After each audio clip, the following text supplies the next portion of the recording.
Jumpa lagi dengan Lause Afia. Lause sangat suka cita ketemu kalian walaupun di rumah masing-masing. Hari ini kita akan memuji Tuhan. Kita membuka pujian kita 175 dari KPPK ya. Yesus cinta padaku.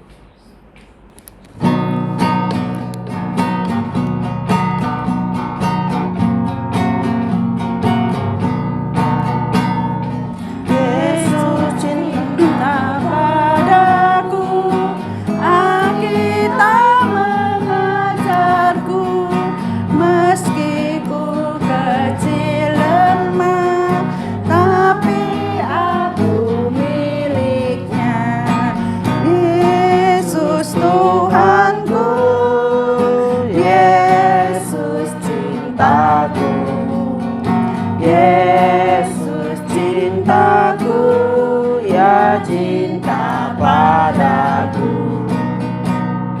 Yesus cinta padaku, Ia mati bagiku, dosaku dihapusnya, ku dibawa ke surga.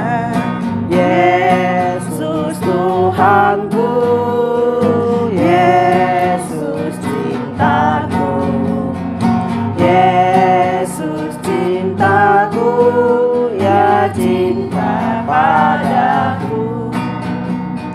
Yesus cinta padaku dan tetap bersamaku, rakyat akan datang pula, bawaku ke rumahnya. Yesus Tuhanku, Yesus cintaku, Yesus cintaku, ya cinta padaku. Puji Tuhan, Tuhan Yesus begitu mencintai kita semua ya. Dan kita sebelum melanjutkan pujian kita, mari kita berdoa terlebih dahulu ya. Bapa kami yang bertata di kerajaan surga, Allah yang menciptakan langit dan bumi dan semua isinya. Terima kasih ya Bapa. Kiranya Engkau akan menolong kami dalam puji-pujian ini. Kami boleh berkenan kepadamu dan jadikanlah kami anak-anak yang taat akan firman-Mu ya Bapa. Dan Engkau akan memimpin, mengampuni segala dosa pelanggaran kami. Oleh darah Tuhan Yesus kami disucikan, dikuduskan. Terima kasih Bapa, kami mengucap syukur hanya di dalam nama Tuhan Yesus. Amin. Kita akan memuji Tuhan lagi. Nomor 247. 247 ya. Limpahlah pialamu.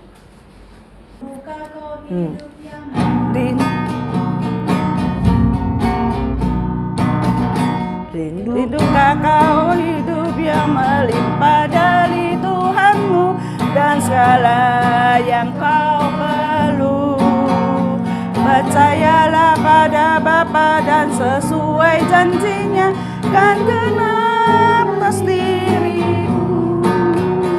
Memenuhi hari ini di jantungmu, limpahlah pialamu seperti janji Tuhanmu.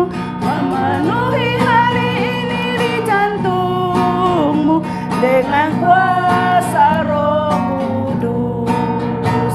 Darahnya Tuhanmu memenuhi biada kosongmu, datanglah kepadanya. Mempersembahkan dirimu di hadirat Tuhanmu, firman-Nya kau kan diberi.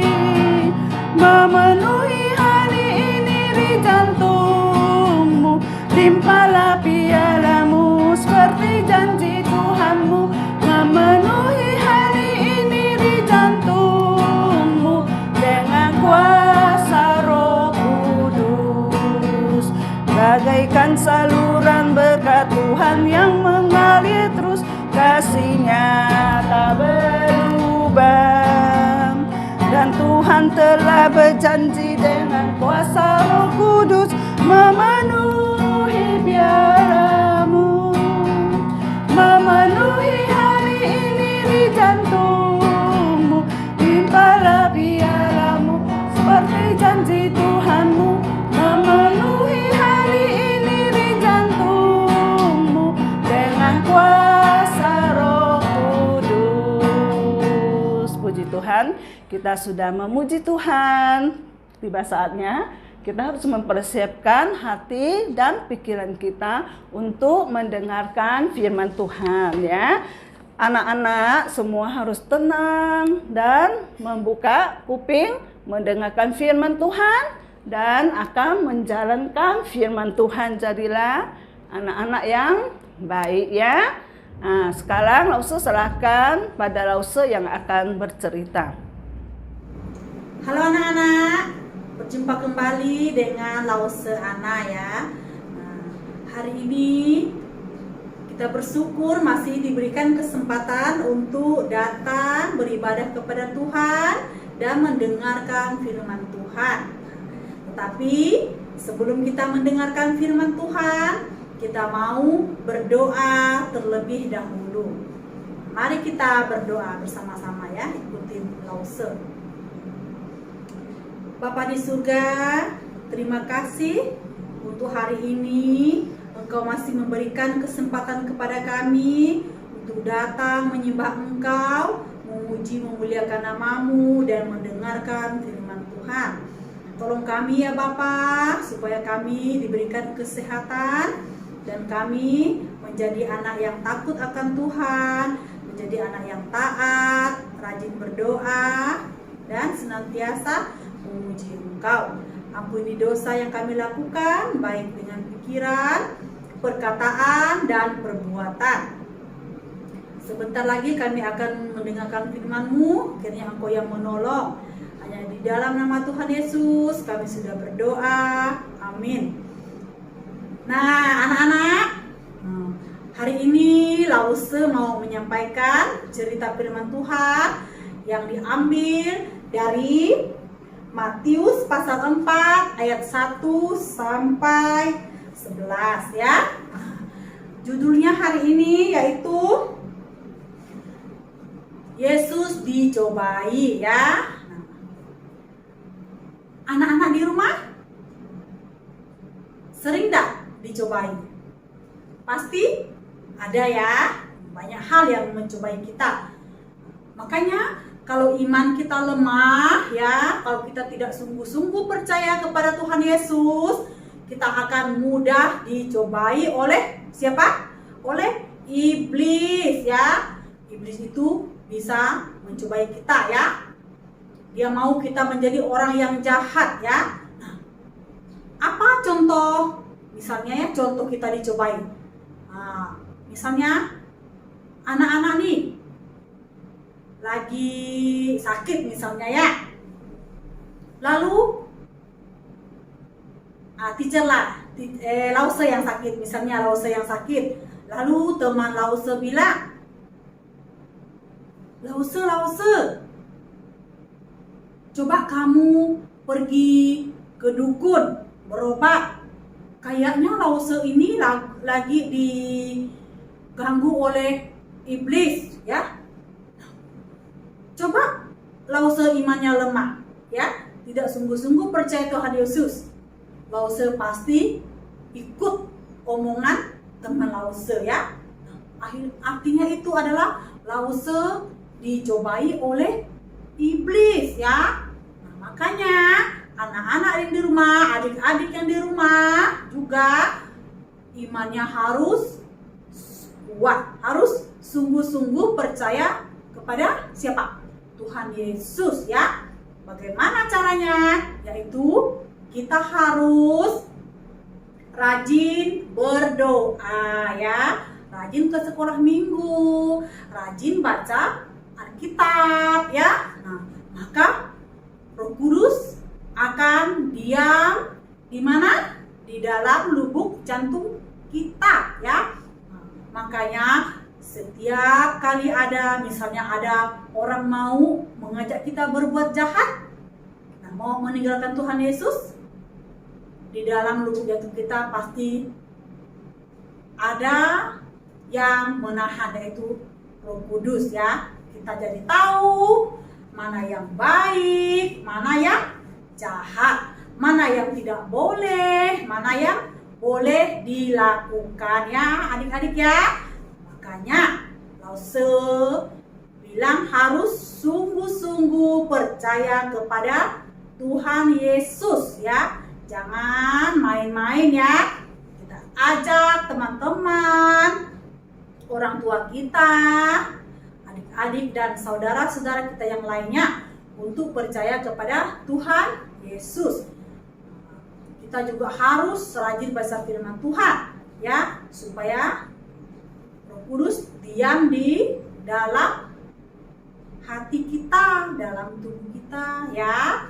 Nah, hari ini Lause mau bercerita tentang apa tadi Lause bilang? Yesus dicobai. Nah, Tuhan Yesus juga dicobai oleh iblis. Nah, ya. Ayo kita dengarkan ya. Nah, pada waktu itu ya anak-anak ya, adik-adik, Tuhan Yesus dibawa oleh Roh Kudus kepada gurun ya. Nah, Tuhan Yesus dibawa oleh Roh Kudus ke padang gurun untuk dicobai iblis ya. Nah, dan setelah Tuhan Yesus berpuasa, siapa yang tahu Tuhan Yesus berpuasa selama berapa hari? Anak-anak kan sering mendengarkannya. Nah, Tuhan Yesus berpuasa di padang gurun selama 40 hari, 40 malam. Nah, anak-anak mampu tidak berpuasa selama itu?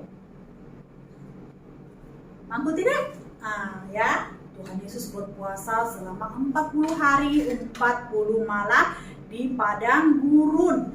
Nah, setelah dia berpuasa, apa yang terjadi? Dia merasa lapar, ya. Coba adik-adik tidak makan selama setengah hari saja. Jangan satu hari, setengah hari saja. Dari pagi sampai siang. Pasti terasa lapar ya. Perut, cacing di dalam perut kita pasti bunyi. Ya kan? Kelaparan. Nah, Tuhan Yesus berpuasa 40 hari, 40 malam di padang gurun. Nah, kita berpuasa setengah hari saja pasti kita sudah lapar ya. Nah, Tuhan Yesus dia lapar ya setelah berpuasa ya. Lalu datanglah si pencoba. Siapa itu si pencoba? Dia adalah iblis. Dia datang untuk mencobai Tuhan Yesus ya. Nah, Tuhan Yesus dicobai sebanyak 3 kali ya. Dia dicobai 3 kali ya. Nah, pencobaan yang pertama yang dilakukan oleh iblis kepada Tuhan Yesus, ya, dengar ya anak-anak ya. Iblis itu berkata kepada Tuhan Yesus begini ya. Jika engkau putra Allah, perintahkanlah supaya batu-batu ini menjadi roti. Nah, iblis mencobai Tuhan Yesus. Iblis menyuruh Tuhan Yesus mengubah batu-batu menjadi roti, ya. Tuhan Yesus bisa lakukan enggak? Tuhan Yesus bisa lakukan ya, tapi dia tidak mau ya. Nah, terus Tuhan Yesus menjawab iblis tersebut ya. Ada tertulis, manusia hidup bukan dari roti saja, tetapi dari setiap firman yang keluar dari mulut Allah ya. Makanya dikatakan kita bukan hidup dari roti saja, bukan dari makanan saja, melainkan dari firman Allah. Ini artinya dalam hidup kita bukan hanya makan saja ya, bukan hanya makan roti, makan nasi, tetapi juga kita harus rajin membaca firman Tuhan ya. Gunanya yaitu tadi supaya kita tidak mudah dicobai oleh iblis ya. Karena iblis bisa saja mencobai kita lewat apa saja, lewat teman kita, lewat saudara, dan banyak lagi ya. Iblis selalu ingin kita berbuat jahat ya. Tetapi kalau kita ada Roh Kudus di dalam lubuk jantung kita tidak mudah dicobai ya. Tadi Lause sudah bilang, kalau ada Roh Kudus di dalam lubuk jantung kita tahu mana yang baik dan mana yang jahat ya. Nah, sekarang Tuhan Yesus juga dicobai untuk yang kedua kalinya ya. Iblis membawa Tuhan Yesus ke kota suci ya, dan menempatkan dia di hubungan bait Allah ya. Nah, lalu berkata kepadanya, jika engkau putra Allah ya, iblis bilang, jika engkau putra Allah, jatuhkanlah dirimu ke bawah.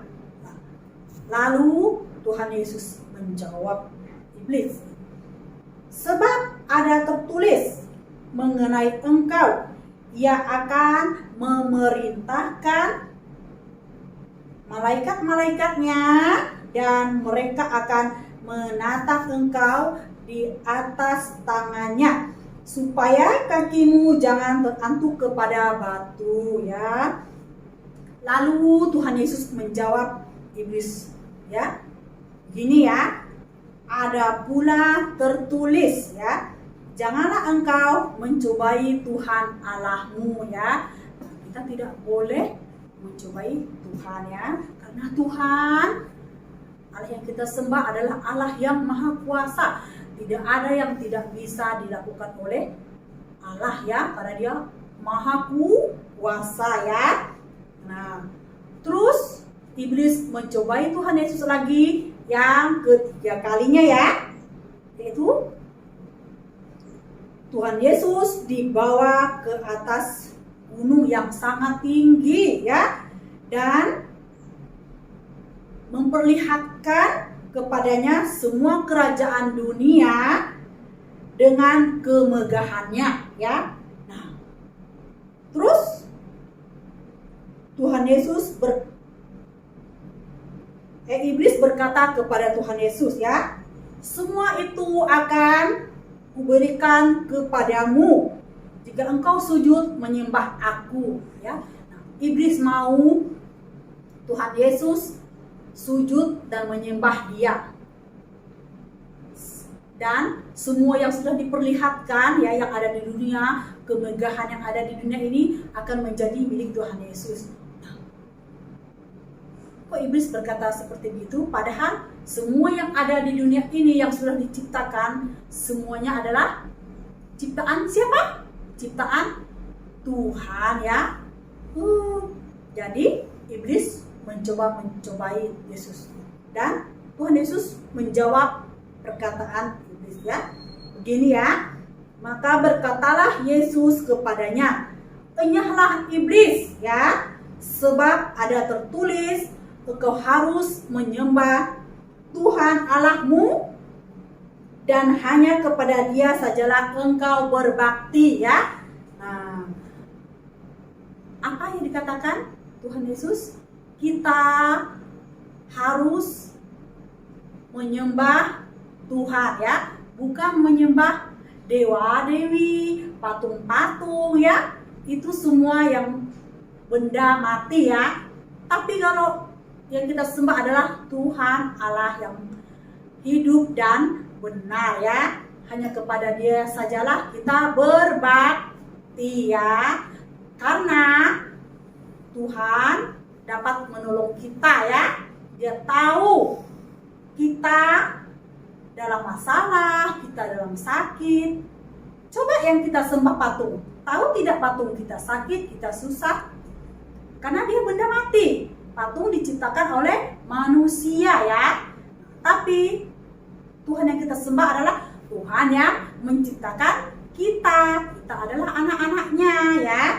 Nah, terus jadi makanya kita harus berbakti kepada Tuhan. Sungguh-sungguh percaya kepada Dia ya. Lalu apa yang terjadi? Lalu iblis meninggalkan Tuhan Yesus. Dan kita lihat malaikat-malaikat datang melayani Yesus ya. Datang melayani Yesus karena Tuhan Yesus tadi sudah berpuasa selama 40 hari 40 malam di mana?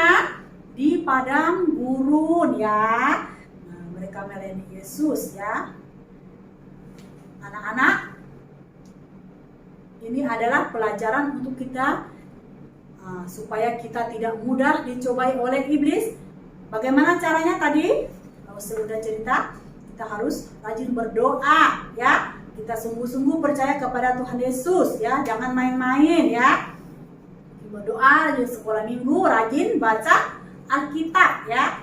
Karena dengan itu Roh Kudus akan diam di lubuk jantung kita. Jadi kita tahu mana yang baik, mana yang jahat.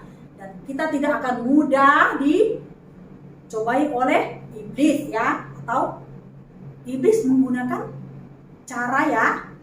Dia menggunakan teman kita atau orang lain untuk mempengaruhi kita ya.